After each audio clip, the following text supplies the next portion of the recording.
Yo, Sanjae Uchiha here, people. Welcome back to the channel. Hope you guys are having a great Sunday afternoon. Now, with Dragon Ball Super done, you'd think we wouldn't really have much more things to discuss, but it's quite the opposite. We still have a lot of things to discuss, especially even with the movie coming up. Even though there hasn't really been any new news regarding the movie, but I mean, Super concluded last night, the TV anime, and I feel like there's still a bunch of things that need to be discussed. So, as you can see with the title of this video, what I really wanted to talk about this Sunday afternoon was just the unresolved plot points, Ultra Instinct itself, as well as Zeno's test, which, based on how episode 131 went, seems to have been the tournament of power itself. I'd say, the best way I could put it is his test to the mortals, essentially. So, if you watched my review last night, or basically early this morning, oh, and I must apologize if my background's a bit noisy. I'm pretty sure it is. So sorry about that. But yeah, if you watched my review last night, I did point out that the episode wasn't as rushed as I thought it would be, but that still doesn't say it wasn't rushed at all. The fact that we have so many unresolved plot points basically signifies that it was rushed at the end of the day. And I think what I'll do with this video as well is just basically an extended discussion slash review on the episode, so to speak. So let's get right into it. Be sure to rate, comment, subscribe, but let's dive right in. So the first plot point that I felt they really skimmed over was Jiren's wish. And even with all these points, I'll talk about the good and the bad about each of them. So the bad part is that they mentioned that Jiren has a wish. Let's see. From the first special, well, the one and only special, 109 and 110, it was mentioned that Jiren has a wish that he wants granted by the Super Dragon Balls. And it kind of sucks to see that even though they've basically done a bad job in portraying him, his character, his overall characterization, they've kind of been, let's jump in the warm water, let's jump in the cold water here with his character. It's been, flip-flop. The execution has been pretty poor. But it would have been satisfying to figure out what his wish was. But at the end of the day, we didn't because the episode kind of rushed towards its conclusion. I know it more than likely is solid development by them not stating what his wish was, but I think the proper way of handling that would have been him saying, it's not important anymore. And the reason I say that is because by the end, since the writers seem to have gotten a better footing in terms of where to push his character or go with his character from this point on, they've kind of basically finished with the flip-flop execution and are, concreting where they want, how they want to handle the character. His wish more than likely would have been something related to his past at the end of the day, but by the end of 131, he's basically past that. He's developed and moved past his past. So I guess not finding out about what his wish exactly was isn't too bad, but at the same time, it still goes back to most of Super in terms of how it was handled. It would have been better to have him say a line like, my wish doesn't matter anymore, or all of that. But at the end of the day, it was rushed, so we didn't even get much on that. So there's that. Definitely the Super Dragon Balls themselves, I feel. I mean, it could be something that can be explored later in the franchise, but I just feel like the Super Dragon Balls more on their origins. I know we got a lot of dialogue stating how they were creating with the Dragon God Zarama and all of that, but I was hoping that we get to see Zarama himself by the end of the tournament, but we didn't.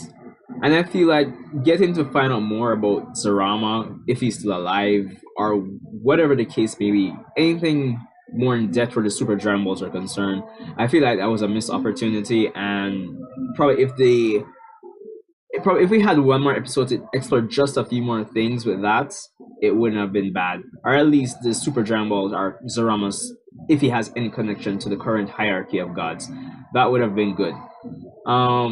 Moving past the Super Dragon Balls and Jiren's wish,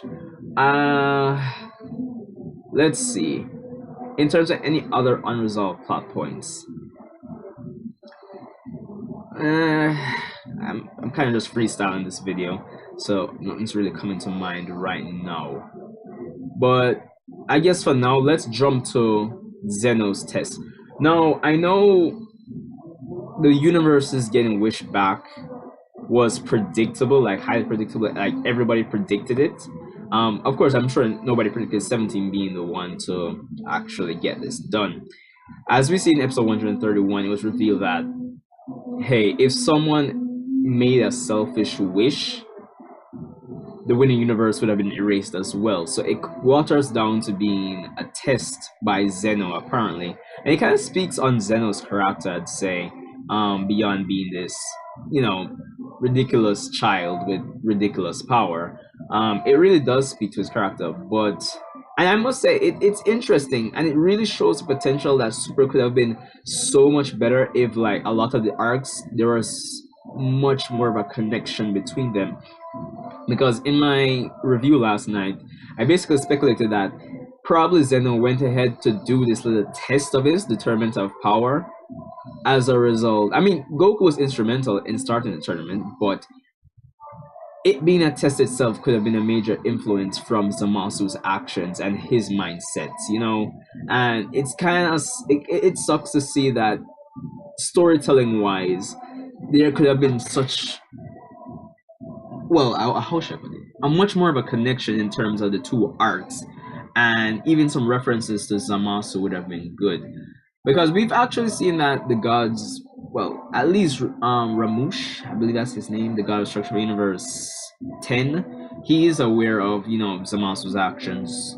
So there's that, and I felt that was just another wasted opportunity where Super is concerned.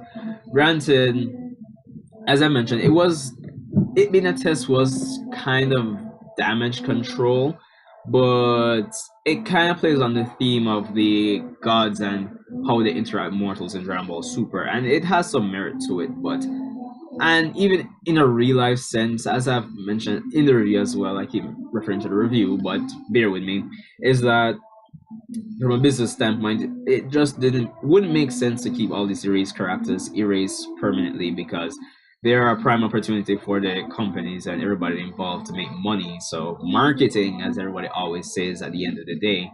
So there's definitely that. I do like the idea of Zeno testing mortals, the gods testing mortals, but that all I've said is basically the good part of it, but the bad part of it is still comes down to the execution, in which it's cool Zeno's testing the characters and all, but it still comes down to show, don't tell.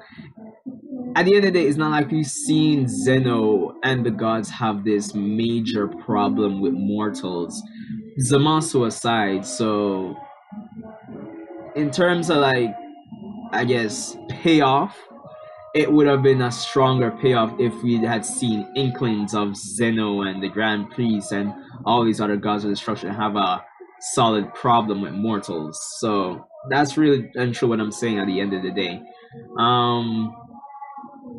Of course, as I mentioned in my review, again, the theme of change and mortals being able to change over the course of the, you know, they have the potential for good.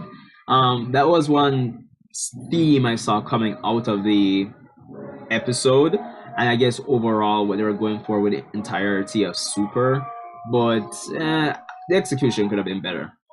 I guess finally for now I should speak on Ultra Instinct itself. And I did give them props. I did give the episode plus for, you know, establishing that Goku can't use it on a whim, because honestly there was a problem with him even quote unquote at this point mastering it, whereas the gods who have lived for millions of years at this point haven't even mastered it. So there's that. It leaves room for Goku to grow. It's basically a nerf essentially, but like, this is how you know that Super isn't really that good where the writing is concerned, because, like, I keep saying it and I don't want to seem annoying, but it's not what you do but how you do it. You know, him quote unquote mastering it, but not, I feel like the wording could have been different. Like, he completed it, but it just sounds stupid. to say he mastered it but can't access it on a whim. That's all I'm saying. I feel like just the wording of that could have been handled better. All in all, I think it's more so on the positive side that he can't access it, as I've mentioned. So that's really and truly what I'll say on that. Um, that aside, at the end of the day, the movie is going to be, well, seemingly canon to Dragon Ball Super. It will continue the events right after. So, in a sense, the story of Dragon Ball Super isn't really done. So, I still wouldn't say it's an excuse for them to rush the TV anime itself, because there are points. I believe that if you have an anime and a movie continues the events of the story, the TV anime should be able to conclusively end by itself, and the movie itself be supplementary and establish the foundation for future stories. So I'm not gonna say, yeah, I'm gonna say it's not them rushing episode 131 is just because the movie makes gonna finish up or end off some loose story threads. It's no excuse. They probably should have had one more episode to tie things together for Super, because even it would have been even better to see how all the characters felt by the end of the day, really. Even Jiren, I feel like a lot of things could have been fleshed out a bit more. But apart from Jiren's wish, the Super Dragon Balls, potentially just seeing how all the characters generally felt about the events that happened, and just the execution of, I guess, more of the positive ideas, such as the theme of change and Zeno testing immortals. The execution could have been better. But at the end of the day, based on the build up, I've mentioned in my reviews coming up to this point, the writers have essentially written themselves into a corner. And at the end of the day, I think it wasn't a good corner. They made a lot of blunders, but I think they made the best use of what they set up. And we know the setup was trash already, but at this point, they're in a corner. They couldn't have done anything else.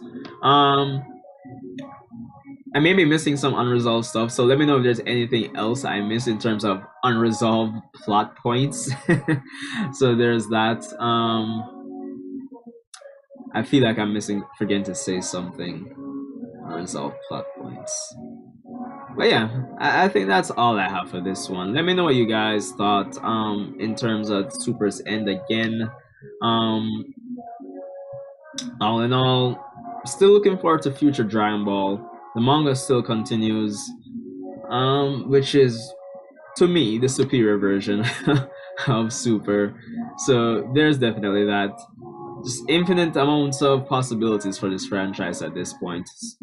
But all in all, see you guys in the next one. Sanjae Uchiha, out. Alright, so I forgot to mention Frieza. I wish they had gone more into how he's going to function within the story or the franchise now moving forward within Universe 7, especially since he hasn't really changed from his evil ways. Rightfully so, though. But I wish they kind of delved into that a bit more. I mean, he's seen all the crazy shit that's happening in the tournament, so I'd figure that he wouldn't try to necessarily mess with Goku and Vegeta and the rest of the quote-unquote Z fighters like that recklessly. But it's another unresolved plot point. Granted, I believe, if I'm not mistaken, based on a recent interview with Toriyama, that Frieza will have a role to play in the upcoming movie, based on his connection to the Saiyans. So there's definitely that. So at least we know we'll get more on him there. But it's another unresolved plot point or plot thread or whatever. But anyway, see you guys for real this time. Let me know if there's anything I missed. Talk in the comment section. Hopefully. Yeah.